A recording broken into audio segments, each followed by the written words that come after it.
संतान सप्तमी व्रत कथा। एक बार श्री कृष्ण ने युधिष्ठिर को बताया कि किसी समय मथुरा में लोमश ऋषि आए थे। मेरे माता पिता देवकी तथा वसुदेव ने भक्तिपूर्वक उनकी सेवा की तो ऋषि ने उन्हें कंस द्वारा मारे गए पुत्रों के शोक से उबरने के लिए आदेश दिया है। देवकी, कंस ने तुम्हारे कई पुत्रों को पैदा होते ही मारकर तुम्हें पुत्र शोक दिया है। इस दोहक से मुक्त होने के लिए तुम संतान सप्तमी का व्रत करो। राजा नहुष की रानी चंद्रमुखी ने भी यह व्रत किया था, तब उसके भी पुत्र नहीं मरे। यह व्रत तुम्हें भी पुत्र शोक से मुक्त करेगा। देवकी ने पूछा, हे देव, मुझे व्रत का पूरा विधि विधान बताने की कृपा करे ताकि मैं विधिपूर्वक व्रत संपन्न करूं। लोमश ऋषि ने उन्हें व्रत का पूजन विधान बताकर व्रत कथा भी बताई। नहुष अयोध्यापुरी का प्रतापी राजा था। उसकी पत्नी का नाम चंद्रमुखी था। उसके राज्य में ही विष्णुदत्त नामक एक ब्राह्मण रहता था। उसकी पत्नी का नाम रूपवती था। रानी चंद्रमुखी तथा रूपवती में परस्पर घनिष्ठ प्रेम था। एक दिन वे दोनों सरयू में स्नान करने गई। वहां अन्य स्त्रियां भी स्नान कर रही थी। उन स्त्रियों ने वहीं पार्वती शिव की प्रतिमा बनाकर विधिपूर्वक उनका पूजन किया। तब रानी चंद्रमुखी तथा रूपवती ने उन स्त्रियों से पूजन का नाम तथा विधि पूछी। उन स्त्रियों में से एक ने बताया, हमने पार्वती सहित शिव की पूजा की है।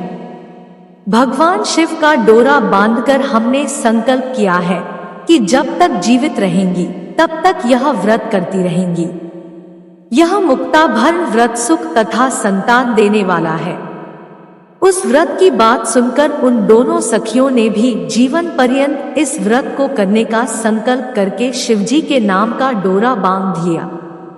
किंतु घर पहुंचने पर वे संकल्प को भूल गई। फलतः मृत्यु के पश्चात रानी वानरी तथा ब्राह्मणी मुर्गी की योनि में पैदा हुई। कालांतर में दोनों पशु योनि छोड़कर पुनः मनुष्य योनि में आई। चंद्रमुखी मथुरा के राजा पृथ्वीनाथ की रानी बनी तथा रूपवती ने फिर एक ब्राह्मण के घर जन्म लिया। इस जन्म में रानी का नाम ईश्वरी तथा ब्राह्मणी का नाम भूषणा था। भूषणा का विवाह राजपुरोहित अग्निमुखी के साथ हुआ। इस जन्म में भी उन दोनों में बड़ा प्रेम हो गया। व्रत भूलने के कारण ही रानी इस जन्म में भी संतान सुख से वंचित रही। प्रौढ़ावस्था में उसने एक गूंगा तथा बहरा पुत्र जन्मा, मगर वह भी 9 वर्ष का होकर मर गया। भूषणा ने व्रत को याद रखा था, इसलिए उसके गर्भ से सुंदर तथा स्वस्थ 8 पुत्रों ने जन्म लिया। रानी ईश्वरी के पुत्र शोक की संवेदना के लिए एक दिन भूषणा उससे मिलने गई। उसे देखते ही रानी के मन में डाह पैदा हुई। उसने भूषणा को विदा करके उसके पुत्रों को भोजन के लिए बुलाया और भोजन में विष मिला दिया। परंतु भूषणा के व्रत के प्रभाव से उनका बाल भी बाका न हुआ।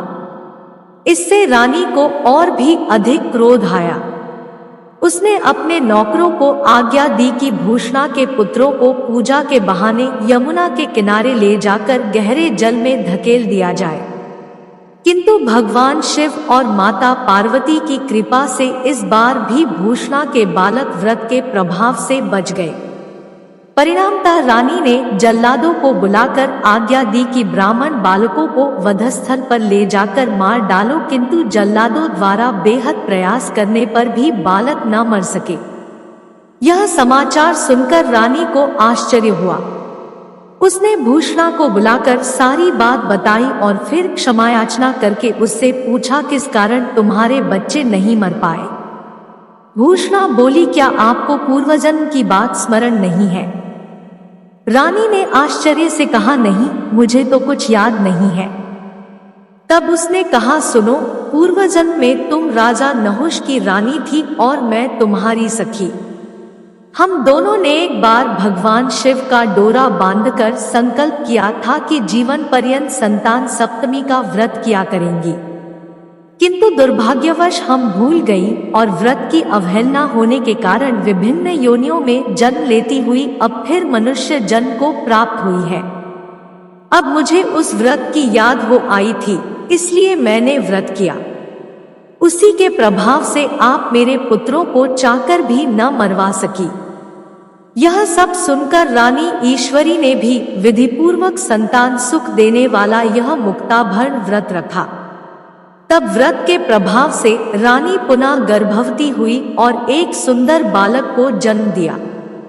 उसी समय से पुत्र प्राप्ति और संतान की रक्षा के लिए यह व्रत प्रचलित है। संतान सप्तमी का व्रत पूजना, यह व्रत पुत्र प्राप्ति, पुत्र रक्षा तथा पुत्र अभ्युदय के लिए भाद्रपद के शुक्ल पक्ष की सप्तमी को किया जाता है। इस व्रत का विधान दोपहर तक रहता है। इस दिन जाम्बवती के साथ श्याम सुंदर तथा उनके बच्चे साम की पूजा भी की जाती है। माताएं पार्वती का पूजन करके पुत्र प्राप्ति तथा उसके अभ्युदय का वरदान मांगती है। इस व्रत को मुक्ताभरण भी कहते हैं। कैसे करें व्रत? प्रातः स्नानादि से निवृत्त होकर स्वच्छ वस्त्र पहने। दोपहर को चौक पूर कर चंदन, अक्षत, धूप, दीप, नैवेद्य, सुपारी तथा नारियल आदि से शिव पार्वती की पूजा करें। इस दिन नैवेद्य भोग के लिए खीर पूरी तथा गुड़ के पुए रखें। रक्षा के लिए शिवजी को डोरा भी अर्पित करें। इस डोरे को शिवजी के वरदान के रूप में लेकर उसे धारण करके व्रत कथा सुने।